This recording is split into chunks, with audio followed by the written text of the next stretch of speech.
Hello, welcome back to Uncle Al's Barbecue. Well, there's my New Orleans rice and beans.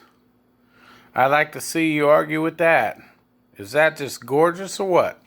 And then the little side of ribs I got over here, Texas smoke, no sauce. There she is.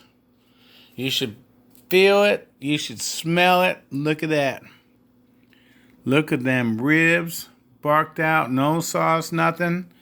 But what we was talking about originally is that New Orleans rice and beans. I'm telling you, look at that. Are you seeing that? I'm telling you right now.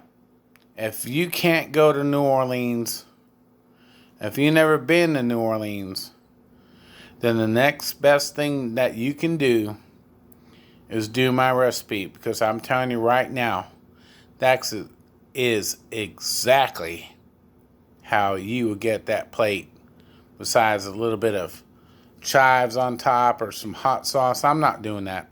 I'm just doing the ingredients, beans and rice. And what I would like to tell you once again, thank you for barbecuing with me today.